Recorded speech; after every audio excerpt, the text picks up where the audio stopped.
একবার এক মুমিন ব্যক্তির সাথে এক নাস্তিকের দেখা।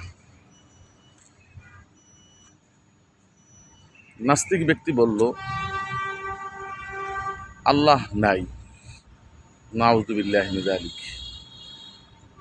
আগে জানি যে নাস্তিক কাকে বলে। নাস্তিক বলা হয় যে সৃষ্টিকর্তা বলতে কোনো কিছুকে বিশ্বাস করে না, চাই সে ধার্মিক হোক অথবা অধার্মিক হোক।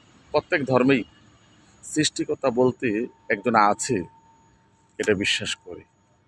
কিন্তু যে ব্যক্তি সৃষ্টিকর্তা বলতে কোনো কিছুই বিশ্বাস করে না, তাকে নাস্তিক বলে।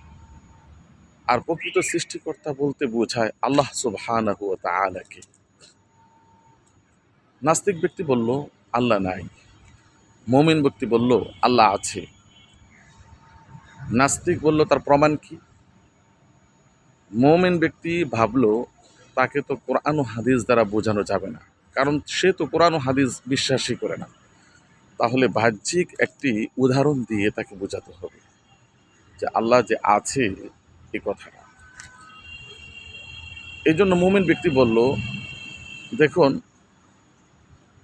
অথই সাগর, যে সাগরের কোনো কুল কিনারা নেই, তার আশেপাশে কোনো বাড়িঘর নেই, কোনো লোকাল নেই, কোনো মানুষ নেই, এমন অথই সাগরের মধ্যে যদি আপনি ডুবে যান, তাহলে আপনি কি বলবেন? নাস্তিক বলল, আমি কিছুই বলবো না। মুমিন ব্যক্তি বলল, মানুষের স্বভাব হলো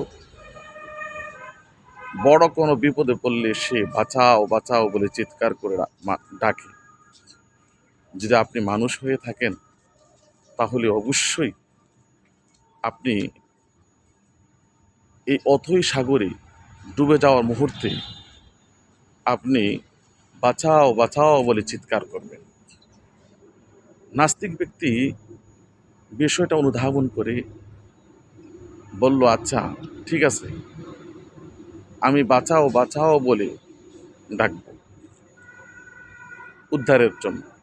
মুমিন ব্যক্তি বললেন, অথই সাগরের আশেপাশে কোনো বাড়িঘর নেই, কোনো মানুষ নেই, আপনি বাঁচাও বাঁচাও বলে কাকে ডাকবেন? সে কে? কোনো মানুষ, কোন লোকালয় তো সেখানে নেই।